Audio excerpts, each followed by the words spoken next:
There's a lot of conversation right now about masculinity and formation, especially about what makes men strong.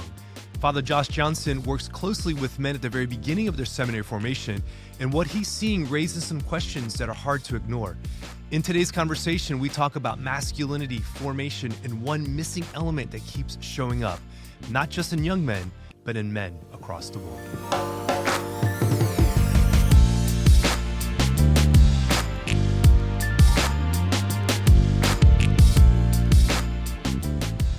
Listen, man, I first I just need to apologize to the audience right now because I'm like my throat is.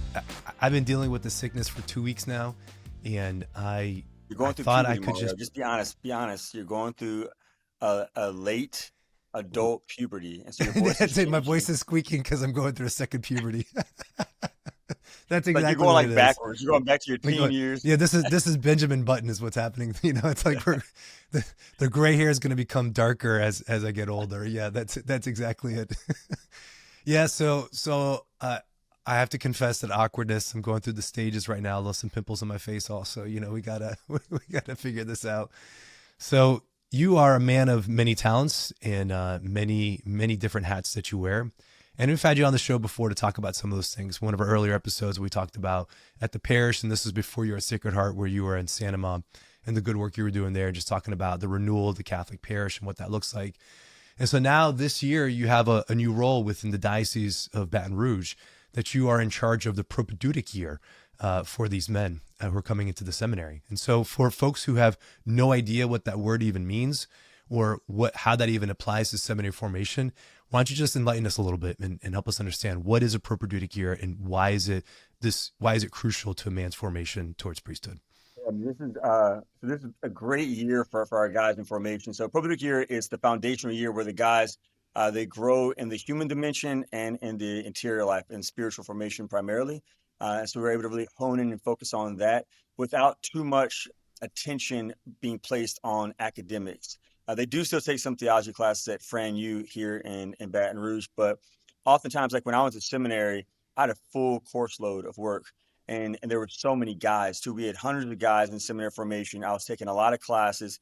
And so it becomes a thing where I think a lot of emphasis is placed more on studies than on like growth and maturity in my mental health and in my spiritual health. And so this year, it's almost like a homeschool environment where I have these four men who are seminarians. They're in their first year of seminary formation. It's the propedeutic stage of formation where we're catering the formation to them. I live with them. I pray with them. I eat a little bit with them. We do ministry together. We share hearts with each other. We have hard conversations with each other, and I'm able to see the man and also like identify like based on their temperament, based on their experiences, what form of prayer might be best for this guy. Mm-hmm. What form of counseling might be best for this guy? So we all do group counseling as well, but they also have individual therapists that they get to choose to walk with too. And so I'm able to kind of see that. And we named it the House Blessed Stanley Rother Formation House because when he was in seminary, the first time we went to seminary, he went to Texas, and he was a simple farm boy, and he just didn't know Latin really well. And so the formation and that seminary at the time, like, yo, we don't think you have a vocation to the priesthood because you can't get Latin, and that's pretty essential. But his bishop, he saw the man, and his bishop was like, you know what, no, there's something special about this guy, and so he contacted another seminary up north and asked them could they curate his formation based on like what he needed. So he needed extra time for test taking, he needed more tutoring, he needed small group environments. And they did that. They made the formation around what would help him grow in holiness, grow in discipleship, grow as a man. And he's now a blessed, right? He was Mm-hmm. ordained to the priesthood. He's now a blessed.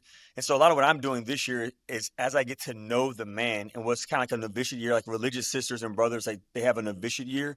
Um, uh, I'm getting to walk with them and identify like where they're really weak, where they're really strong, where they can use help. And I'm putting together a packet for each one of them for when they go to the discipleship phase at the next seminary that they're going to go to. And I'm going to be able to hold that seminary accountable to this is what this man needs. So how are you going to provide this for this one? And then this one is totally different. So how are you going to provide Yeah. this for that one? And so it's the propedeutic year is the foundational year for their human formation and their spiritual formation, and for them to get to know themselves in the most basic sense. It's going to go deeper over the next 8 years, but definitely get to know the Lord as well. So you're their daddy this I'm year. the I'm the proper dad. Yeah, proper You're dad. the Propedad. I like I'm that. proper dad. It's my proper dudes, my proper boys. Propedad Yeah. getting the props.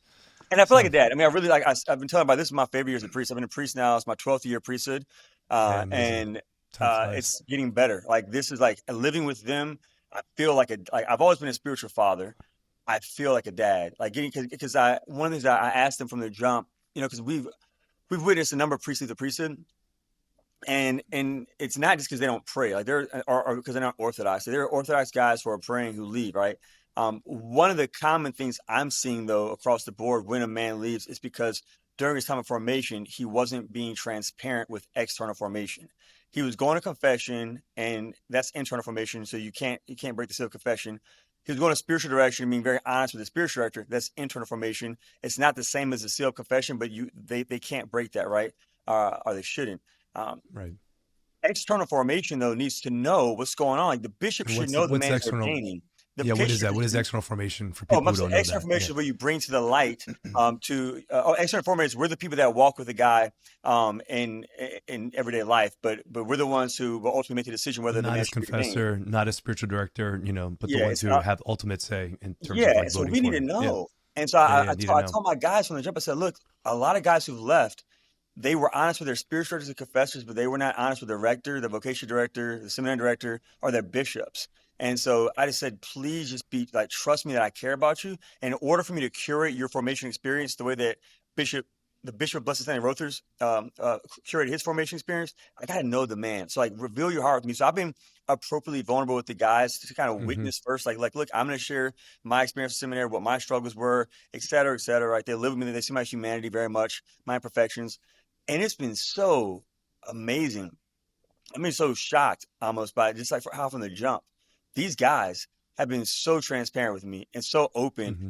And so the formation experience has been going so well. And so I think that's why I feel like a dad. 'Cause I'm like, man, like, these are like my sons. Like I will fight for them. And I've even gone to the bishop, like, man, like bishop, like I love these guys. And like, so like, whatever. Just it's been such a gift to walk with these men in their formation.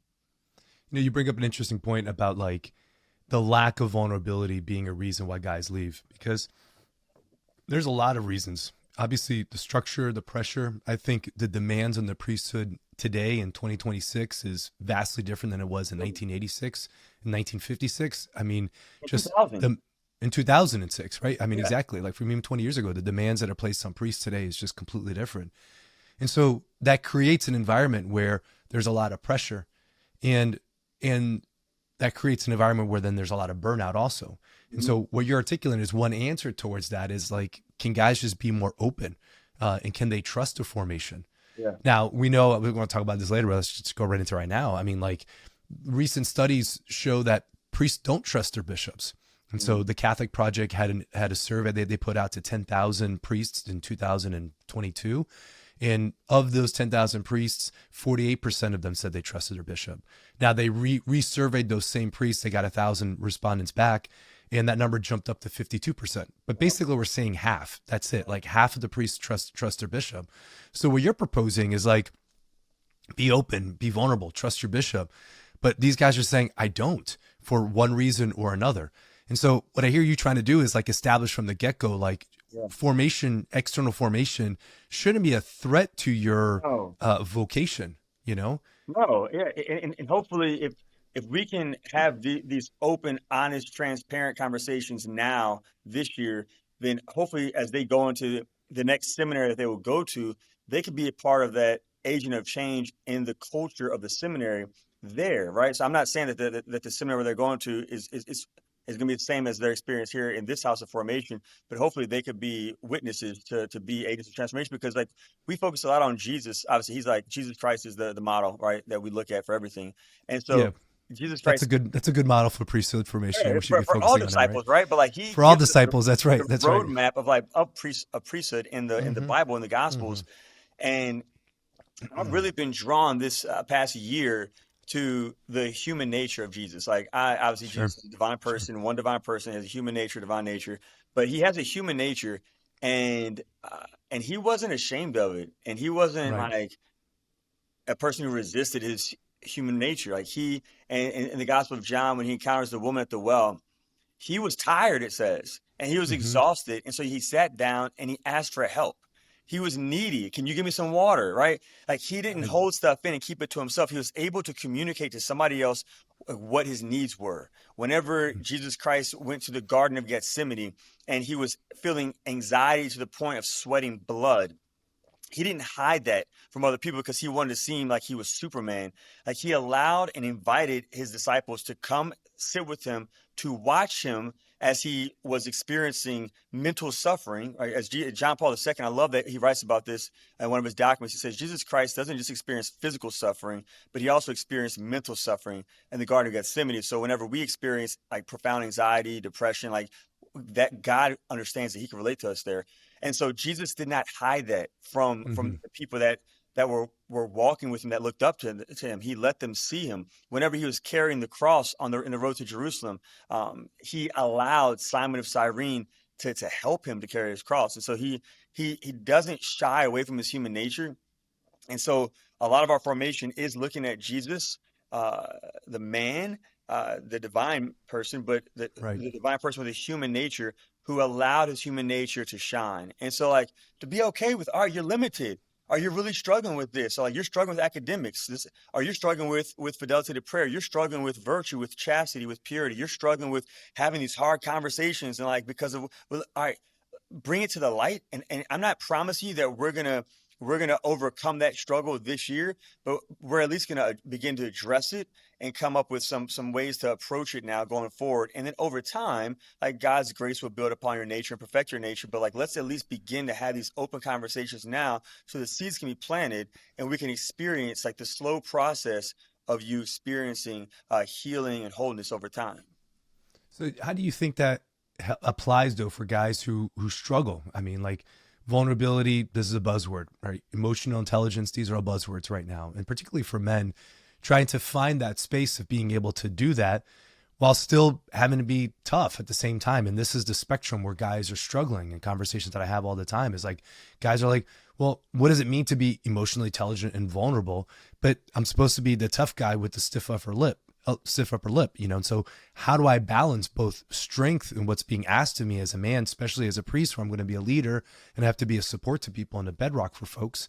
And I have to be set apart a little bit from the community. But then at the same time, you're asking me to be emotionally, vulnerable with people. How do you find that balance for men? I think that's a great question. I think the motto of Jesus is that he wasn't emotionally vulnerable with everybody. Like Mm-hmm. he had his 72 disciples, and he had his 12 apostles, then he had the three best friends. And so I don't think he invited the 72 to witness things that he invited the three to witness. And so there is a place for prudence with like who do I share what with. And so I think that it's about creating spaces where men can have honest conversations with a few men that have proven themselves trustworthy. Also, I mean, and this is the discernment piece, right? Where, and I told my guys, I said, I desire for y'all to be transparent with me, but I also understand I have to earn your trust. And so Right. some of the stuff is going to take time.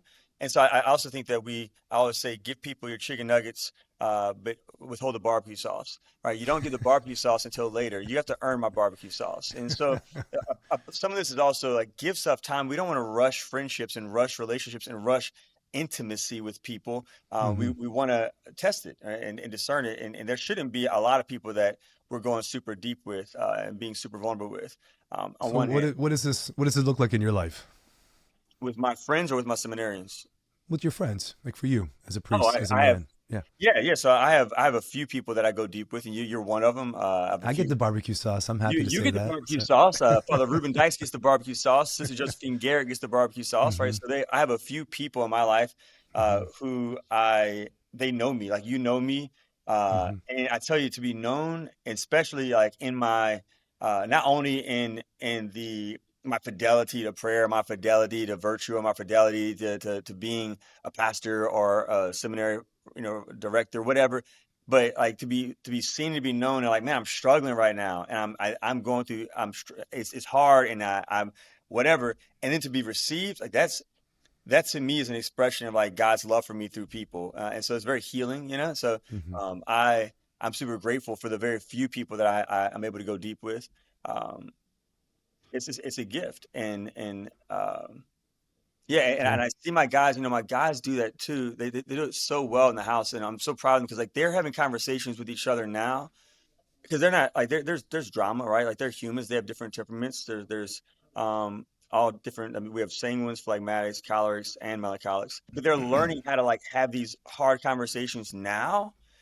My first year of seminary, I would have never been so courageous and bold to be able to like share with my brother, like, and because I didn't know how. We were never taught how to do this. Like when I went to seminary Right. formation, it wasn't emphasized on how to have these hard conversations and how to be vulnerable and be like, you know what? Like you said this, it made me feel this kind of way. And like, all right, I don't like this and setting up boundaries but the guys are doing that now in this house. Obviously, it's a smaller house, so it's easier to do that. But we also do group therapy where we have a therapist who helps us to. She facilitates those conversations for the guys and gives them tools to keep going deeper and deeper. I'm like, man, like that's Amazing. really beautiful. And because if they could do that as a seminary now with each other, then when they get into a parish, God willing, they're going to be able to have hard conversations with parishioners, and with families, and if they have schools with parents in the schools and with their neighbors in the community. And so it's just been super beautiful for me to witness like these men being men. Yeah, and that's why you're saying like it needs to be this time apart where they're not focusing on the studies because you can't develop those strategies. You can't develop those skills of communication and openness and awareness of yourself while you're at the same time trying to understand Latin and reading Greek and understanding John's gospel, with the depth that one of your professors can offer. So there needs to be space and time where if you can set a foundation appropriately of what the guy's able to do, then from there he can build on from that. Now, part of like this vulnerability question is also an element of discernment. Now, you're talking about discerning who you open up to, and you're trying to create a space where with these guys that are at your house, that they're getting to the place where they're not only sharing the chicken nuggets, but they are sharing their barbecue sauce, and that you also want to be somebody who's trustworthy that you can do that. Now, you and I both know not every rector is like that. You and I both know not every bishop's like that. Not every formator's like that. Not every leader's like that. Yeah. Bosses, just generally in the workforce, some bosses are better and have more emotional intelligence than others. This is just common. So how do you tell these guys to navigate that appropriately in terms of being able to say, listen, we found this here, but I want you to be trusting in this next stage of formation, wherever it takes you, but still at the same time be discerning so you don't set yourself up for failure. That's a great question, and that's honestly something I haven't thought about because this is my first year of doing this, and so this has been a year for me of like learning, even with the Well, I'm guys. glad I can help ask those questions for you. So there you go. Yeah, yeah. So I don't know what it's going to be like, when they move on to the next stage of Yeah. formation. I know the formators where they're going. Like I have Yeah. Yeah. identified Yeah. where I'm sending them next, and so I know what I've already shared with them, what I'm Uh-huh. doing here. So I don't. That's a mountain we haven't started climbing yet, but it is something for us to Sure. Maybe not experience. something you need to worry about right now. You got to figure it out. You'll get it figured out. Yeah, and we're gonna make mistakes. I mean, like even with this house, I mean, like the way when we first started the house formation, I was like, I think super intense, and a lot of my energy was like with the guys in formation. And I'm still a pastor. I have a church, I have a school, Mm-hmm. and I have a lot of people in my neighborhood who guys invited me to take care of, who are experiencing profound poverty. And so I gave a lot of my attention to the guys, but I felt like I was like overbearing in the beginning, and Mm-hmm. then I kind of I felt that, so I pulled back. But I think I pulled back Mm-hmm. too much, and then I feel like I'm in a balance now where it's like a healthy balance, where I'm Mm-hmm. able to be a father to them, but also be a father to my kids in my school, my neighbors, my parishioners. Yeah. But I learned that over time. Like I'm still learning. So I think we're gonna learn over time what works well with their next stage of formation. Mm-hmm. Uh, and that might require some hard conversations with me and the rector of that place of those places, right? Of what, um, yeah, of if we're going to Sure. work together, what that will look like, because I don't have to necessarily work with people, right? I can, Right. Right. Right. I But you can, want to make sure that the baton is passed off cleanly and that the guys are still continuing on with what they're doing. correct. Well, Yeah. I don't want them to go backwards. no, no, no. Well, let me ask you. So, like with the guys that you've got so far, you're learning a lot about yourself, as you've indicated about, being too invested and you pull back a little bit, finding the right Goldilocks zone there. With the guys that are in the house of formation thus far, like what has surprised you about them? Like, what are the conversations? Obviously, you don't share any details, but like, what are the things that have been brought up that have been like, oh man, I didn't know this, or something different about what men are struggling with, what young guys are struggling with in today's day and age. Yeah. Well, they're all so different. So Mm-hmm. like I said earlier, we did the for formation. we do the temperaments that God gave us, and Hmm. so they're so different. I'm so impressed with their zeal. It's again, I'm 12 years in the priesthood now, and so like marriage or anything else, like when I first ordained, I'm like going 100 miles an hour, Right. and now I'm about Right. 98 miles an hour. And so I don't. uh, Your 98 miles an hour is still It's pretty. yeah. I was in my You're, pre-support group yesterday, yeah, yeah, and yeah, I yeah. told him, I You're said, yeah. still. I said, yeah. I pull back. I don't speak that much at events. I do 3 things a year now. I stopped doing my podcast. Like I pull Hmm. back from a lot, and they were like, oh my gosh, so you don't have any projects? And I said, oh no, no, no, no. I'm still trying to Oh build no, a new no. school. I'm trying to build a new set. Like I have all. I was like, no, I'm still doing projects, but it's all happening like in my backyard now. Um, and so what's surprising about the guys, number one, is like how they love the Lord. Like number one, these men today, like they are much more better formed before seminary, Mm. because of resources that are out there, because of podcasts, because of conferences and retreats, things that again, like whenever I went to formation, these things did not exist. But And uh, how long ago? You said you've been a priest 12 years. How long has I it had been a since you formation started 20 years formation? ago. Yeah, 20 years 20 ago, years started in ago. seminary. Yeah, and so Goodness. 20 Okay. years ago, I entered Yeah. seminary formation, and before that, like that, we had youth group, but we Hmm. didn't have a lot of resources. So like my guys came in already familiar with the liturgy of the hours, already familiar with consecrations to the Blessed Mother, already going to daily mass, already doing holy hours, and so. That was unique because I thought I'd have to like teach them how to do this. So I get to the house of formation, and they're in the chapel before I am every single day with the Wow. Lord, and they're also praying well. I still form them in the interior life, but they're able to like actually like communicate their heart and their thoughts and their feelings and their desires to the Lord, and remain with Him both in seasons where there's a lot of stuff happening when they're perceiving, and also in seasons where there's just a lot they're not. So that's number one. Number two, again, I've been so impressed with their openness to having hard conversations with each other, and learning how to do that. So because Hmm. again, different temperaments, like, like um, the sanguine doesn't necessarily want to have that hard conversation face to face. But if you Hmm. write a letter to the sanguine they've learned, then that sanguine can read it and process it better, right? And the cleric is going to be a lot more in your face than the phlegmatic. It's been really Right. beautiful watching them come to a better understanding of themselves, and each other throughout this process. Um, and then we're also geographically located in the inner city. And man, again, they're each so different, and so they, based on their personality, their life experience, and their temperament, they've been like serving the poor in different ways. Like my little melancholic seminarian, he found an old lady down the street who she can't Oh, walk, and especially in the Black community, people sit on the porch every day. And so one day when he was picking up litter or praying the rosary, don't know which one it was, he meets her, and so every week now he goes and sits with her on the porch. She's not wow. Catholic yet. I think he's Yeah. discipling her, and they pray together. And then my other one, my little melancholic seminarian, who's melancholic phlegmatic, he has coffee every day, and there's a homeless guy he has coffee with in the mornings, and he's walking with the guy one on one, doing his own version of OCA with him. My sanguine Wow. is going with his rosary door to door, meeting everybody in the neighborhood, like and just fearless, like fearless. And then my other melancholic sanguine seminarian, he goes to the homeless shelter and sits with homeless men and women, and shares meals with them. But they're each, it's been really beautiful to see how they each thrive in their own unique settings or whatever. So that's been, those have been some real beautiful gifts for me, like watching them, and I'm just being so proud of them. Um, yeah, I think they some being So seminarians, how? they're not public figures of the church, and so that's been, I think, Yeah. an adjustment for them, Uh-huh. because they're always wherever we go, there's attention on Yeah, them. they're on. Yep. Yep. Yeah, and we have some introverts in the house, and so they're learning how to balance, like how much time do I give to people, and then what's the limit for me to be like, all right, I need to pull back and reverence the fact that like this is just not life giving for me to be in this place for too long.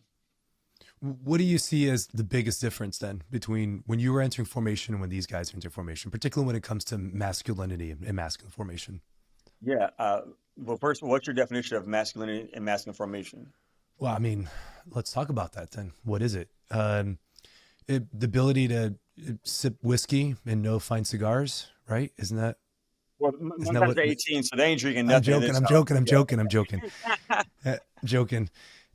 No, but you know, there's kind of like this trope, and I mean, I sip whiskey and drink cigars. What did I say? Sip whiskey and smoke cigars. At times with my 21-year-old and son, and certainly I know that's part of it. But I'm joking and saying that there kind of is this little bit trope, that you need to that's all it means to be a man. But no, sincerely, like, define masculinity. How would you define masculinity then? I define masculinity as Jesus Christ, behold a man, right? Mm-hmm. So That's it. Jesus Christ gives us the model for what it means to be a man. So he is present. Jesus Christ is appropriately vulnerable. Jesus Christ is courageous. He's bold. Uh, so I look at Jesus Christ when I want to have a model for what it means to be a man. I Right. look at Jesus Christ, the Son of God, and I look at He's his the one. virtue. Yeah, yeah. So like he shows us the path to, and for men and women. Like he can also show women how to be feminine. I think Sure, but Mary, he was biologically a man, he was so there's something biologically there. a man, and Hmm. so Jesus Yeah, yeah. Christ gives us the model for this is what it means to be a man. Like he knew when to speak, he knew when not to speak. Right? He would Well, I confront guess let people. me reframe the question then. So, like, it seems more it's like the expectations are different. Like what you're talking about is maybe 20 years ago. The expectation was like you need to come in, you got to be able to study, your intellect's got to be in a great place, and things that we still want. We want guys who are sharp for sure, but there was not a lot of emphasis on the human or the spiritual. Like it was just beginning. I mean, I Yeah, know there's it always was the four there, pillars, but to your always the four point, it was pillars. the motto when I was in formation was philosophy, theology. It was very much as if we were students and not seminarians. And so we would have conferences every now and then on human formation, but we never had a single conference when I was in minor seminary on the virtues and on the vices and on how to like identify what's your bad habit and how do you cultivate good virtues. Like we never had a single conference on how to have a hard conversation with somebody. We didn't have a single conference on the temperaments. I didn't know my temperament until I got ordained to the priesthood. Like, so I didn't understand any of that stuff. Counseling and therapy, it was looked down upon, not by the formators, but by the seminarians. It wasn't part of the culture. Whereas my guys who are coming in now, like it's part of like the language. Like I expect you to have a counselor and a spiritual director, two different things, right? And the holiest people I know, most of them have a counselor or have had counselors in their lives in different seasons of their lives. And so it's formation today. You're right. We're more about the dimensions now. This dimension that we're in right now, Hmm. we're highlighting humanity and the spiritual life right now. We do academics. They take Old Testament, New Testament, whatever, but it's not the expectation that all their energy is focused on the academics or on pastoral ministry. They do a little pastoral ministry, but not a lot. They're focusing heavily on this. The next dimension that they're entering into is discipleship, right? Imitation of Christ, the man. And so that they're Hmm. going to go deeper then. But yeah, I think in this stage right now, it's like they're learning the basics of just like how to better understand themselves, how to better understand their life experiences, where they came from, their mom and daddy issues or whatever, their family Hmm. of origin stuff, how to best enter into like the basics of the spiritual life. And again, a lot of that is not just what they're learning through the formation workshops that we're doing, but it's what they're learning through just living with each other and living with me and witnessing to each other and me witnessing to them. I think appropriate and healthy conversations that we're having. Um, Yeah. House. Yeah. It's fascinating to me because Pastoral Dabos Vobis comes out in 1994. That's John Paul II's landmark letter on what the priesthood is and priestly formation. And it's there that he introduces this notion of human formation. Prior to then, it was just the three pillars: spiritual, theological, and intellectual, and then in pastoral. So the human gets entered in 1994. You're talking about entering the priesthood 20 years ago, 2006 or so. So that's 10, 12 years that the church is still trying to wrestle with that. Over the last 20 years, programs like the Institute for Priestly Formation that have tried to bring this type of language about, done good at times, and at times maybe it's had to massage itself. But we're seeing this language now permeate throughout the church. And so even Pope Francis calling for the propedeutic year, saying like, listen, guys, like we need to make sure that we have a year where these guys are really just focusing in on changing and not changing, but focusing on understanding themselves and being equipped with the proper tools. And I think that's a much healthier way of dealing with this, because the truth is, as you indicated, the priesthood is a public office. It is a stressful job. There are demands that are placed on priests, and that we are expecting a higher standard of person who puts on the collar, for sure. And so, but not just for that, but then even just for themselves to be able to thrive appropriately, so them to be able to know and grow and say, okay, if this is my path to holiness, I want to be equipped with the right tools so that I can grow and become the holiest that I can be, that I can become aware of what my vices are, that I can become aware of what I need to do in response to those vices, what virtues I need to grow to correspond with those vices, how I can grow in forgiveness of the pains that happened in my past, et cetera, et cetera. I mean, I think all of that's phenomenal for the guys. And it seems like you're asking a lot of them, and helping them to say, okay, we got to really break through this. Now it sounds like these guys are very receptive to this.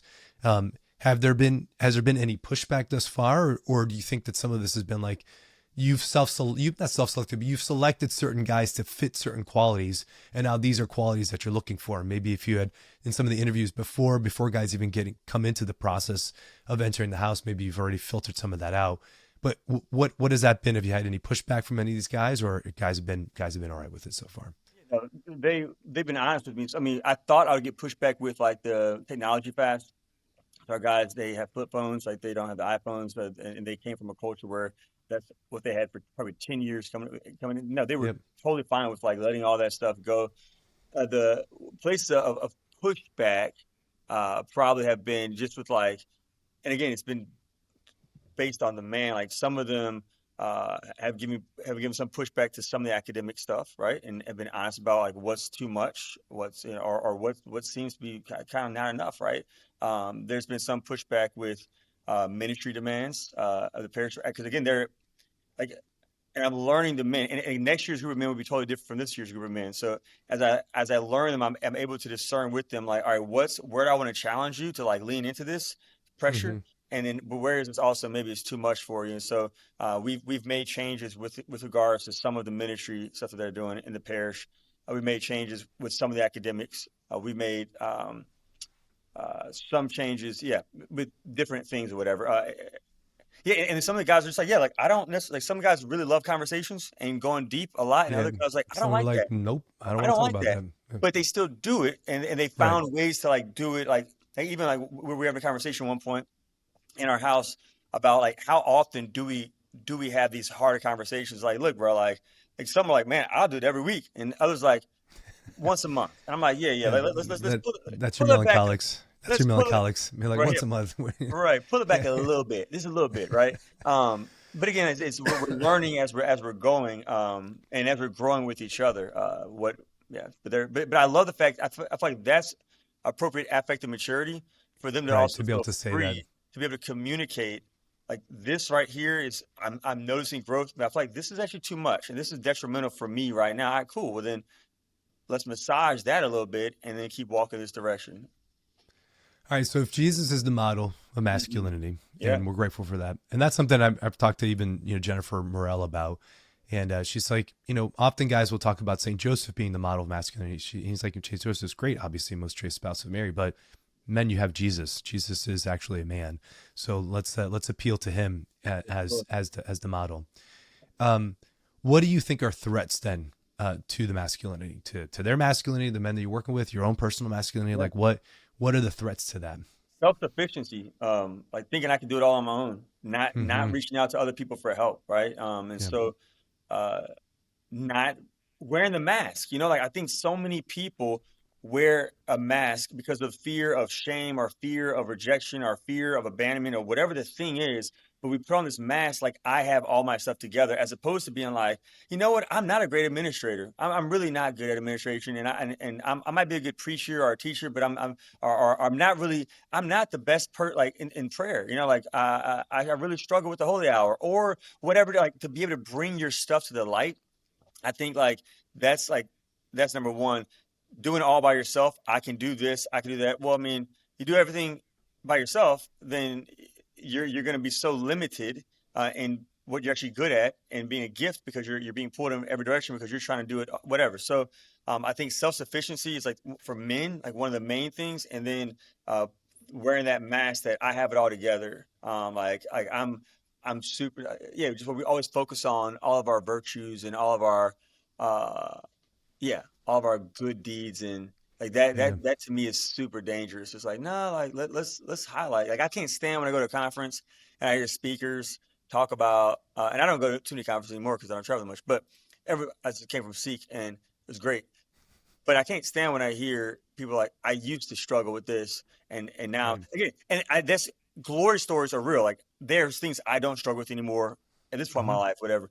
But I don't want to ever present my witness as if like I'm not still being Struggling. purified and I'm not Yeah, still yeah. struggling with something else and some like and so just I think whenever we put on that mask and whenever we try to be self-sufficient, when we're not honest, I think like those are some of the and again when we hide and we don't share like man like, we don't have somebody that we can Hmm. be real with. Um, those are some threats because again, it's not following Jesus. Discipleship is about imitation of Christ and Jesus Christ.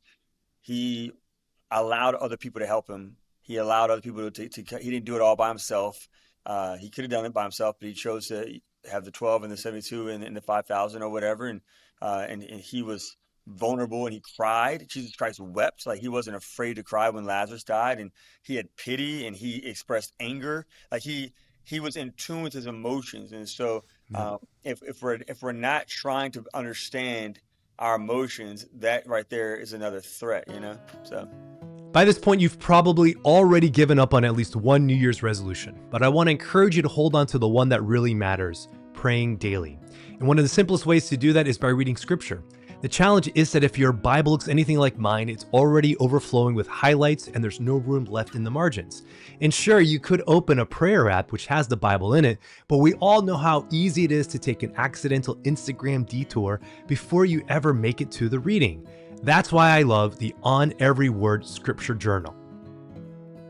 This is a beautifully made, distraction-free journal designed to help you pray with the daily gospel readings from Mass throughout the entire year. Each day you will find the gospel reading on the left and a full page on the right to reflect, pray, and write, no frills, on purpose. It's thoughtfully crafted with a durable hardcover, quality binding, and a ribbon bookmark meant to be a daily companion and not just another workbook. Listen, in a world where we're constantly fighting distraction, this journal is an invitation to put the phone down and immerse yourself in the Word of God, with space to slow down, to listen, and to respond. Head on over to everyword.press to get one for yourself or as a meaningful gift for someone you love. Yeah, I'll say for myself, I mean, that to me is it. Like, I know when I find that I am the most isolated or in on myself, I feel the most haste is the way it kind of comes out for me. It's like I feel like I have to do everything and got to be on top of everything, and just like this restlessness of having to get everything done all at once. And for me, like, listen, I have my own job. I'm my own boss now. And so my checklist is very long, of all the things that I have to do, from producing a podcast to growing an audience, to navigating speaking engagements, to handling clients that are coming in. I mean, I have a very long checklist and I look at it and it's daunting at times.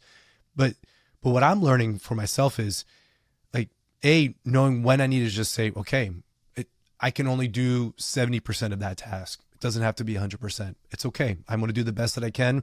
And if it's not good enough for the other person, then I'm sorry, but this is the best that I can offer with the energy that I have right now. Weeks like this where I'm sick, man, 2 weeks, I've been slow in getting back to emails and things. And just before we started, I was just catching up on emails from the week that I haven't even been able to respond to because I've been slow. It's what it is. I don't know what to say. It's the best that I can do. praise God, embrace that. Embrace it. You're limited. I'm limited, And so like in the fall, I took a break last summer from the podcast and really just needed to reassess what I was doing and reassess if this project's going to continue. And if so, under what circumstance, how can I continue to do this on my own? And I took about 4 months, but then that 4 months also, and I've talked about this in previous episodes already, it was a period where the summer, like it really broke me, like in a profound, like it just, and we've talked about, all the failures that I've had in my life and the hardships I've experienced at different stops along the way in Tallahassee and New Orleans. And I know I've shared with you all of that. And so this summer was really a space where I finally like hit I had a reckoning with all of that and felt good. It was like, all right, finally I'm dealing with this. I'm on the other side of it now and let's keep going. So I'm sharing this on the podcast for the first time. And somebody who's close to me, emailed me and said, or texted me and said, hey, I didn't know that you were struggling that much. And I'm kind of disappointed that you shared this. I found out that you were going through all of this through the podcast when you could have texted me at some point along the way, and I was like, well, that's fair, you know, and apologized and said, well, this is my vice, you know, is that I tend to think that I can do it all on my own. And part of my problem, just as me personally speaking, is that I say this in humility, but I am a jack of all trades, you know, master of none, but jack of all trades. And I'm curious and interested, and I can watch a YouTube video, and I'm a quick learner on things. And so it's like, oh, I can figure it out. I can figure it out. I can figure it out. And that gets me in trouble at times, because at moments I have to be like, I just need somebody else to figure it out, and I don't need to figure it out. But anyways, I apologized to this individual, and I said, you know, I'm sorry, and we'll do better the next time. But I'm recognizing for myself that my biggest threats to my masculinity is when I just freaking like think that I am a Lone Ranger, and that I have to do it all on my own. Yeah, thank you for sharing that. It's really beautiful. And for the audience to know, I was that friend that texted him and was like, "Hey, why didn't you tell me?" No, I'm joking. But I will say this to your point, and I was actually talking to my men. We do. The last semester we were focused on the temperaments in our formation. This semester we're focused on the Augustine way, which is like the chastity model, the purity model, St. Augustine. And I was telling him, like, you know, a lot of times when a guy struggles with lust or whatever, he will get the accountability partners and he will call them after he falls, right, from his state of grace or whatever into the vice of lust. I'm like, why do we do that? Like, if I got 5 guys outside my crib who want to jump me, I'm not going to get jumped and then call Mario and be like, hey, bro, can we process me just getting beat up? Like, nah, I'm like, hold up. Y'all wait right here when I call my boy, and we gonna fight. Like, there's going to be a fight. And you know me, Mario, my temperament. Although you have called me after you've had fights, and we've had those conversations. But also, like, you've seen me, like, somebody. I have, yeah. I'm like, what's up? Let's go, right? Because I'm like, that cleric comes out, right? But why do I tell my guys, like, when you are in the throes of, like, whether it is sloth or lust or gluttony or pride or envy or whatever it is, call your brother while you're experiencing it. Like, just like invite the Lord to be with you in it, because the Lord will not shame you. He will be with you. Like, God, be with me right now. I'm really lustful right now. I'm really tempted to gossip right now. I'm really tempted to be slothful and to neglect my prayer, whatever. And then invite a brother to be with you in the moment versus always calling them after the fact. Like there's something very beautiful, and like, because it's like, you're going to battle, like, go to battle with me, right? And it's hard to do that. It's so hard, because it's like, man, it's me again. I'm calling again. I'm struggling again. But I see when we do that, when I've done that, when I've been like, I really want to, whatever, it calms me down. It brings me back to a place of virtue. I'm like, all right, nah, you're right. Yeah. So anyways, it's hard to do that, but it works. It is hard to do that because shame. I mean, shame is what prevents us from inviting others into that. And so it's easier on the other side of it, basically, to say that we messed up. But in the throes of it, it's really hard. It's really hard. And this is what 12-step groups do so well in trying to find a sponsor, is that they really harpen on that. And I really, really encourage people to be radically honest with themselves, and so that they can then be open, you know, to others. So, I mean, you're right. And that transcends just lust or alcohol. I mean, that's just kind of in general. How do we do that? And ultimately, like, not to be too abstract, but like, how do we bring the Lord into that? And that's what our prayer is supposed to be, is knowing, like, I'm knee deep right now in the Desert Fathers. I'm rereading Evagrius, and just read the sayings of the Desert Fathers. I got the Philokalia on my shelf here. I'm going to tackle that next. And just when you read this stuff, what you hear and what you recognize is so much of this is this awareness. You know, psychotherapy didn't start with Freud. That's the misnomer. Like, these guys were the first psychologists, and in the Orthodox, they refer to them as the first psychotherapist, and they refer to even all that whole brand of prayer as like Orthodox psychotherapy is like one of the ways that they brand it. But because it's like, here's the 8 principal thoughts, you know, here's what becomes the 7 vices. I can see how they're traps that are out there.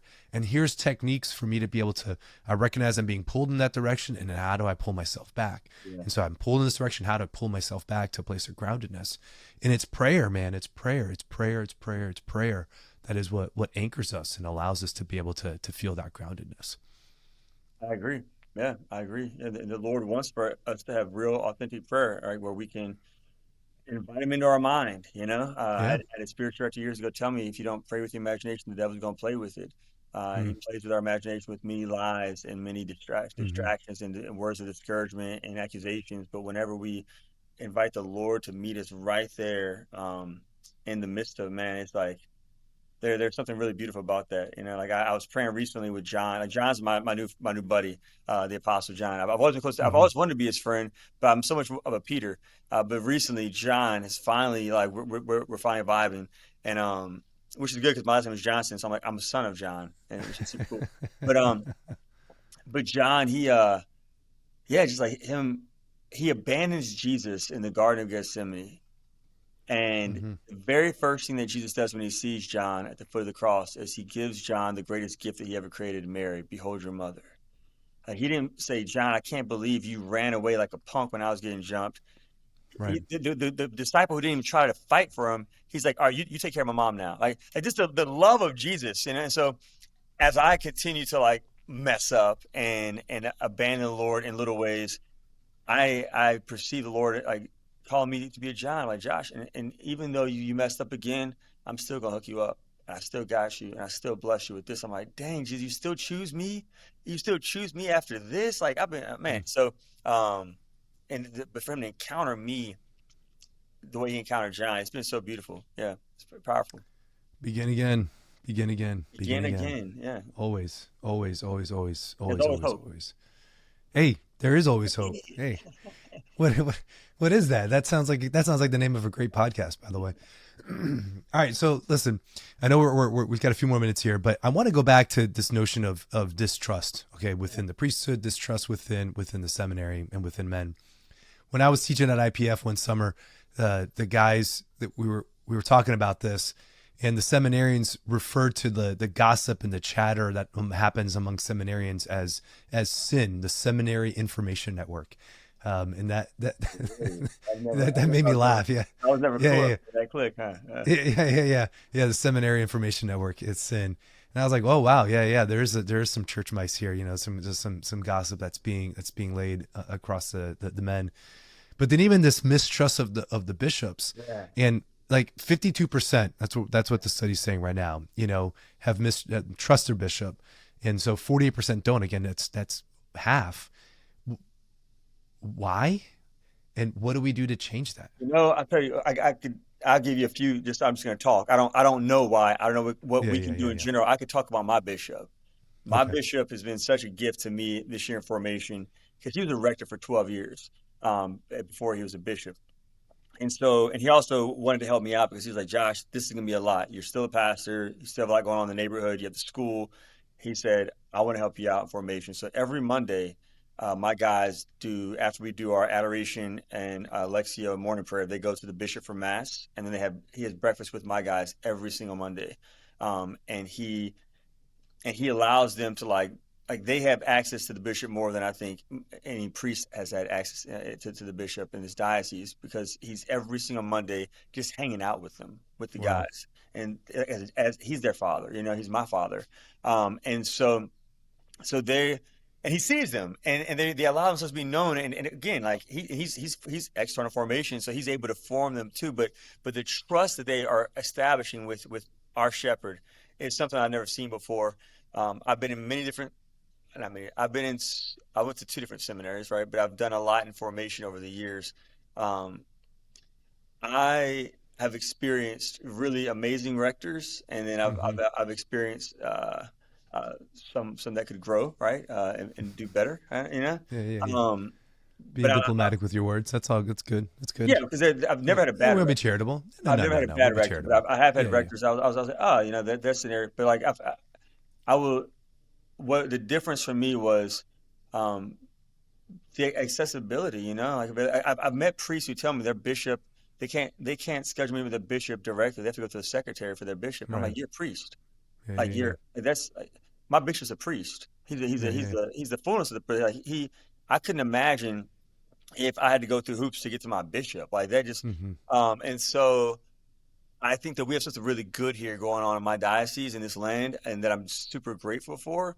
And it's hard to hear the reality of the church where there are bishops who do not know their men by their name, that they don't know, they're trusting just the seminary formation to be their only access to their guys. They're not actually invested in who the future priests are for their, so I don't know, Mario. I just know So I think what we're doing here is working here. I could say that.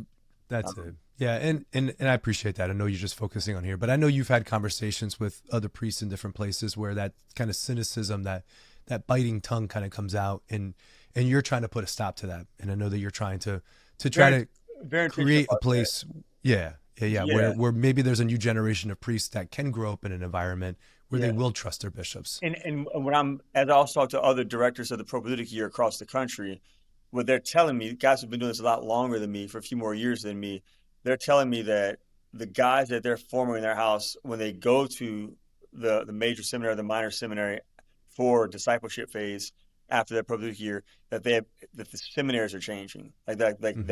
those classes are changing the culture. And so I do think that there's a movement happening right now, like where it's gonna 10 years from now, we're gonna have a different conversation here.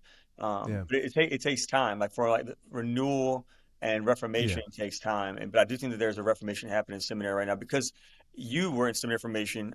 You know that just because you have great professors, that's not enough. That's not sufficient. hmm There's a lot of malformation that can actually happen in some of our seminaries. And so yeah. So but I did have some.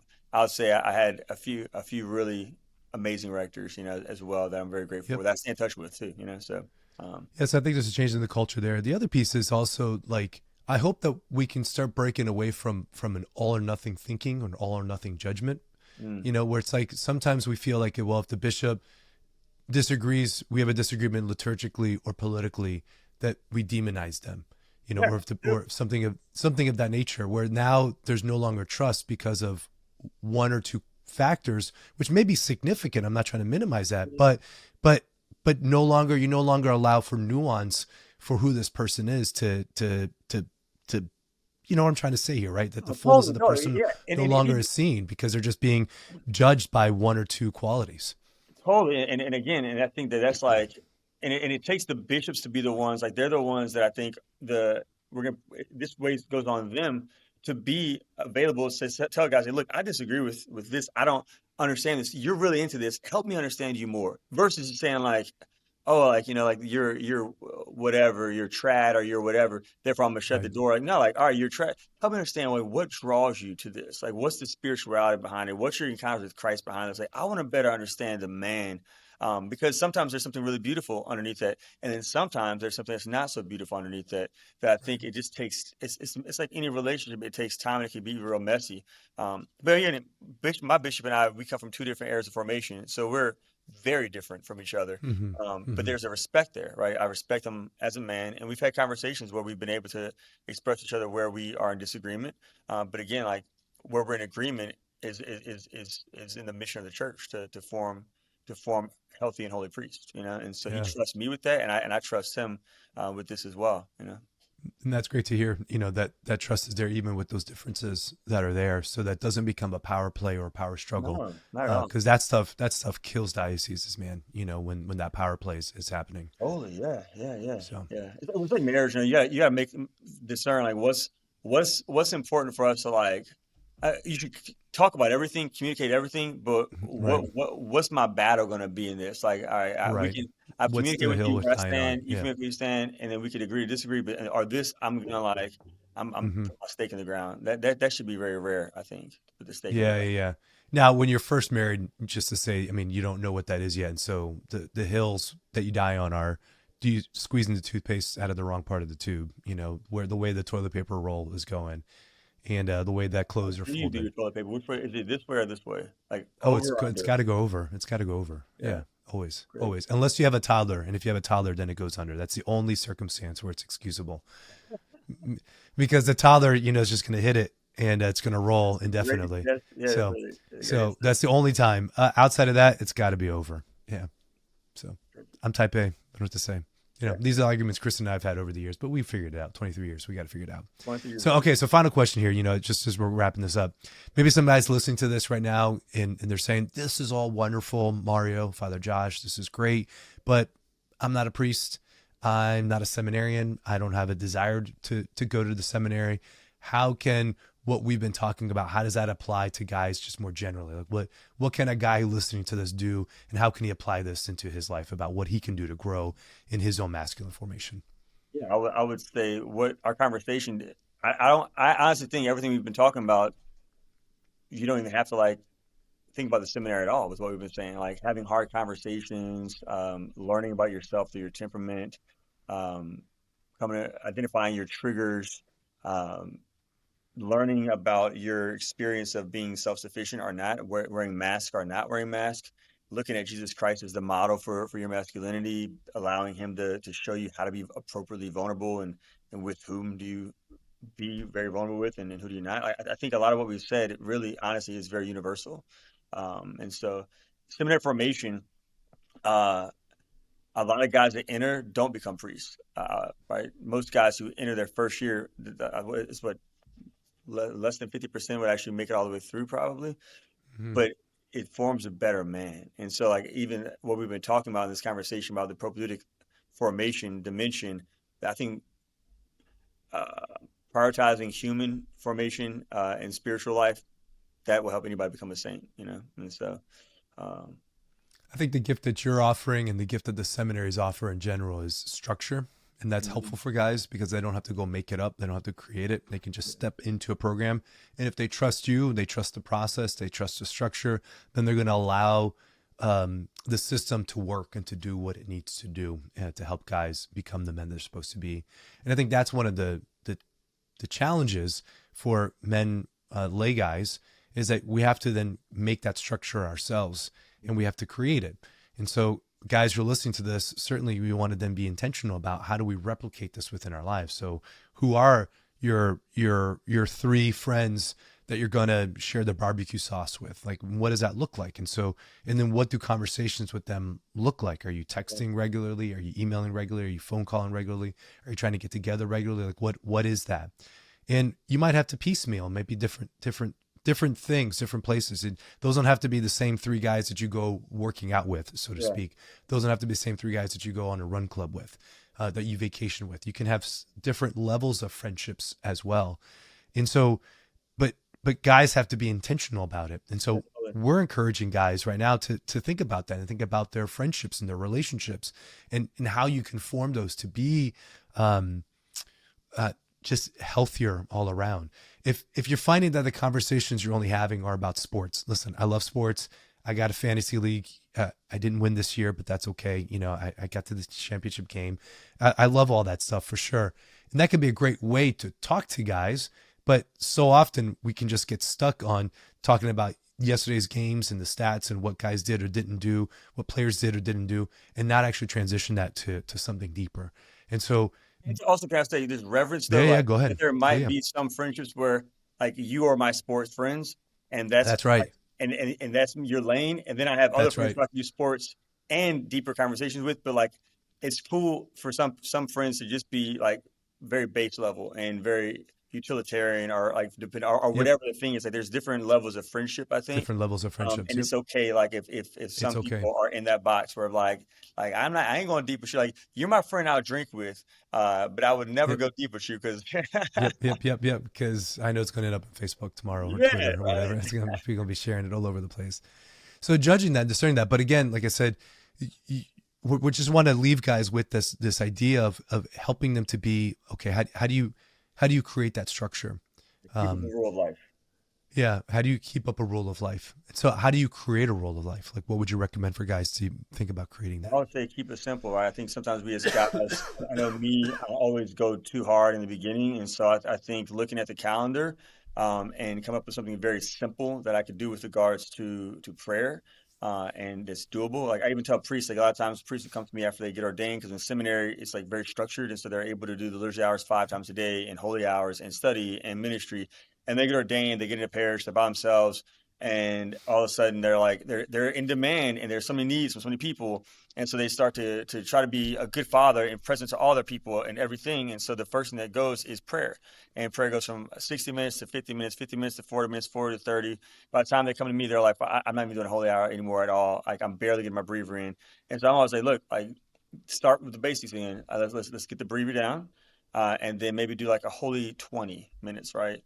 And then whenever you are consistent with 20 minutes, after like 4 months, then let's try to get to 30. And after like consistency with 30, let's increase the time we spend with Jesus to, whatever. And so always like begin super small whenever we're trying to put together a keepable rule of life with regards to prayer first. And that way, the way that we pray, and that prayer is like, what does it look like? Well, it's not just rote prayers, but it's like hopefully reading of scripture, hearing God's voice, and then talking to God about our thoughts and our feelings and our desires. And then the way we pray will affect the way that we can have deeper relationships with other people. And so ask the Lord, like, God, like who, based on like who I've been hanging with lately or getting to know in church and whatever, who are one or two people I can begin to test this out with, whatever. I can reach out to them.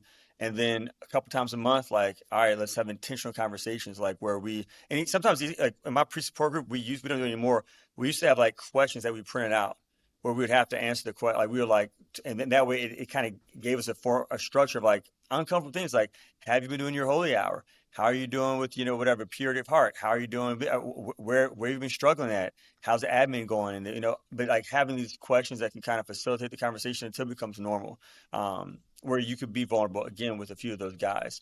So I think that something like that, keepable. Making any changes, you want to make sure it's manageable. You start small and incremental changes, 100%. Yeah. You build from there. Yep. That's how you build virtue. That's how you build good habits, is you start with what feels possible and then keep going. Just for the sake of asking this, right? But like, where is there a place where guys just need to suck it up though? Where isn't, there's some truth to that also though, isn't there? I mean, there is a place where it's like, you're going to go through the grinder right now and there's no ifs, ands, or buts about it. You just have to kind of get in there and do it. And how do you develop that grit in addition to the vulnerability that we've been speaking about? Jesus carrying the cross, right? And Jesus staying on the cross. Again, for me, I don't want to sound super simple, but I am simple. Like everything that I point people to is Jesus Christ crucified. Is Jesus Christ the man? Jesus Christ, he stayed on the cross. It was hard. It wasn't fun. It wasn't easy. He was alone. He was abandoned. He was rejected. He was denied. He was betrayed. He was spit upon. He was cursed. He was mocked. And yet he stayed. And yet he remained faithful to being virtuous throughout the entire ordeal and the entire event. And so I encourage people, like the more time we spend with the Lord looking at him, he would transform us and help us, right? To know, when do I flip a table? Like, when do I gotta fight? Like, Jesus Christ wasn't some pansy. Jesus Christ flipped tables and he whipped people too. And so but the Lord, I think, blessed Stanley Rother, right? Died with bloody knuckles. He was down fighting. I mean, when that dude tried to break in my house, I was ready to throw, like I was going to fight, right? I'm going down with the fight. I bless you as well, but I'm swinging, right? So there comes when the man Jesus Christ is the model again. So for vulnerability, right? For being able to say I need help, but also to say I'm carrying my cross right now. Like this is a hard season, but I'm going to keep going. And so Jesus Christ kind of gives us that model, Yeah. So I think if you're rooted in prayer, the Lord will reveal that to you. Like, all right, how is he calling you to? Because we're as Christians, we are an extension of the life of Jesus Christ. So how is the Father inviting me to live? How does Christ Jesus want to live out his life in me again right now in the present moment? And so again, sometimes that is by like right now he's inviting me because I'm a fixer. Like I'm somebody that would get into stuff and whatever. But I feel called right now to which is hard for me, to be a John.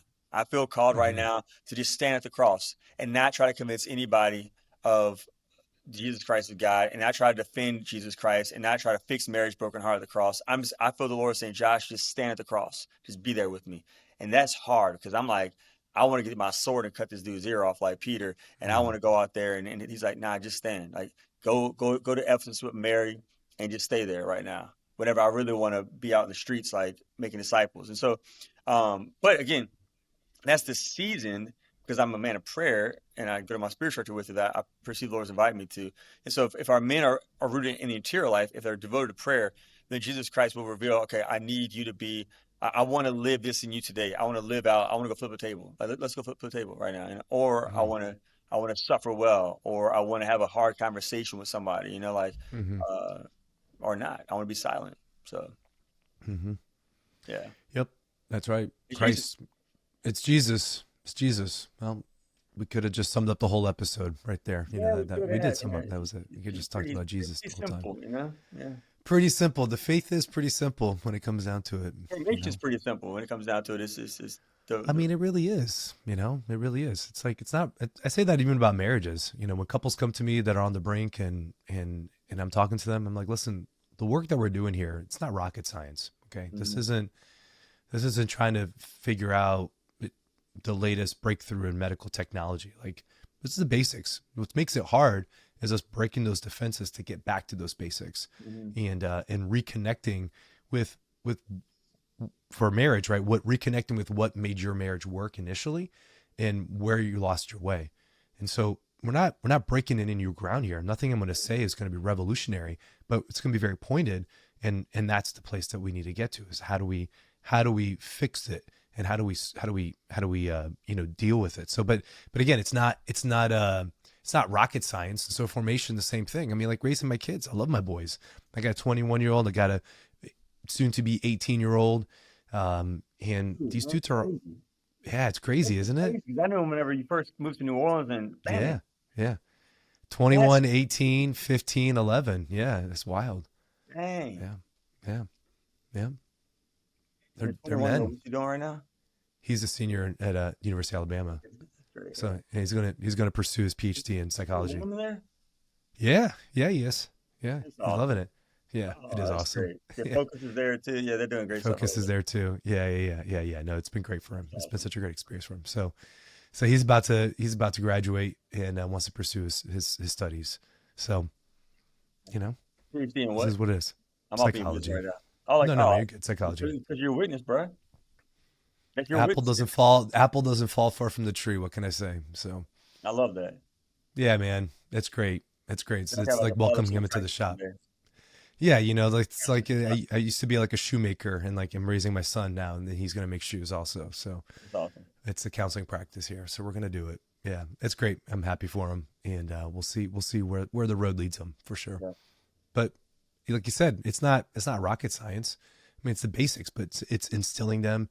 It's cutting distractions, cutting the phones, cutting the noise, giving space for prayer, like just letting life be what it needs to be. Not getting into drama, knowing how to avoid it, knowing how to not stir it up also. Just be the man. You were asking earlier about for laymen who are not in seminary formation or priesthood. Another thing is like, I don't expect every guy to give up his iPhone or smartphone or whatever and get a flip phone. I think some could benefit from that. But I do think that having discipline, I think everybody can benefit from discipline. and discipline of even screen-free time. Like it's like whenever I'm at the table with my family, there are no phones allowed. Whenever because you don't go to bed with your chainsaw, so you don't need to go to bed with your phone. It doesn't have to always be on your person. So I think discipline times of when you will use your phone and when it would not even be in the room with you or whatever is also like a healthy practice for most people to begin to cultivate, I think, too. So again, my guys here in the house, they're so in touch with the Lord and what's happening in their hearts and everything, because they don't have the distraction of the phone. All right. I still have the phone. So I'm more distracted than they are to watch them, I'm like, dang, these guys, it's really beautiful to witness, So you thought about giving it up? You're going to give it up with them also? I prayed about it. What did the Lord tell you? Yeah, he's pretty silent right now. He gives me a side treatment every night. So I can't hear him over the text messages. I can't hear him when I'm on X. I can't. Lord, what are you saying? I can't hear you. I just discovered Apple Music. So I've had my smartphone for over a decade. And you didn't know that existed? Well, no, I knew you could buy a whole album. I didn't realize if you pay $10 a month. You could just stream it. I didn't know that. You weren't still buying CDs though, weren't you? I was buying whole CDs on my phone. On your phone, you're buying the whole album, but you weren't buying well, not physical CDs, no. But I was buying whole albums on the phone, and then everybody was like, "Why don't you just do whatever?" And I was like, "I ain't paying $10 a month. That's terrible." And all of a sudden, I was like, "I just saved so much more money because now I got access to every single album, every song." Mind blown. Boom. Mind blown. Crazy. But jam out some Apple 1990s Music stuff. 1990s is going. I mean, bruh, it's been amazing. Boys to men. This is what it is, right? So this is what you're doing. You're living the dream. You're raising these guys. Become men, Boys become men. It's been great. It's been great. We're gonna miss them. And we're gonna miss them. Can't go to the concert together, by the way.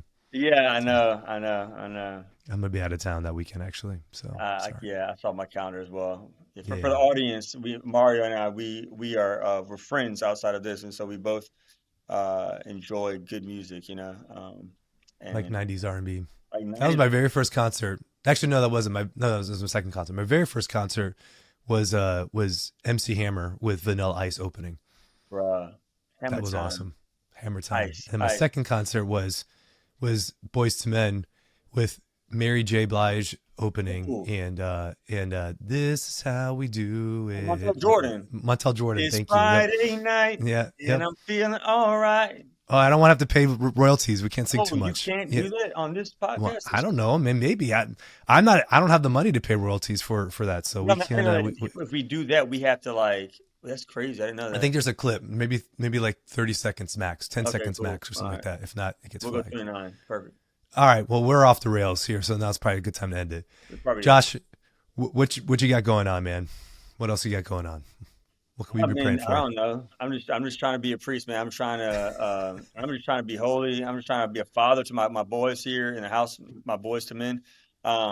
Yeah, I just you know, I love where I'm at. I think this is the first time in my priesthood where I'm completely content. Praise God. I do not. I'm not in the future at all. I'm fully present to the present moment, and I love it. I love where I'm at. So. So, what gives you hope today? Jesus always gives me hope. What gives me Jesus. hope is Jesus Christ. You know, Jesus Christ gives me hope, and the saints give me hope. Looking at their lives and their witness is always inspiring to me to persevere. And my seminarians give me hope. My seminarians give me Hmm. hope because I see their openness to be formed and their zeal for the Lord. And I think that it's an exciting time to be in this particular apostolate and Hmm. ministry. So Amen. It's a gift. yeah, it's a huge gift. Well, What gives you super. hope? What gives me hope? What gives me hope? Um, Jesus, of course. That's the standard answer. What gives me hope? My wife gives me hope. She gets all the barbecue sauce, and sees it all. And Deep still wants it friendships. too. It's like your barbecue sauce Most days, expired sometimes. She's like, most days, I think. That's the gift of the vow. it's the gift of marriage. She's like, I'll still take some more of that expired barbecue sauce. Exactly. It's just stale, nasty. uh, yeah, no, my kids, man, my kids. It's neat seeing adulthood kind of just right there, for a couple of them. And it's hard, miss them. You miss them when they're young. We were looking back at old pictures, and you miss that time in life for sure. But like this is what the whole thing was for. And so like seeing them as adulthood is approaching, and seeing their dreams and hearing their hearts and knowing what they're looking for and what they're striving for. Yeah, that gives me a lot of hope to know that even at 45, man, you can still be dreaming, still be striving, still be trying to create new things. Yeah, So, yeah, that's it. I it's appreciate beautiful. it. Yeah, you're a good dad. You know, I tried. I tried. I tried. All right. Well, let's wrap this up. So thanks, Father Josh. Thanks for taking time away from your sure. house and all the stuff that you're doing, and many blessings to you and your parish You're that. and all the good work you got going on, man. All right. Amen. Be good. All right.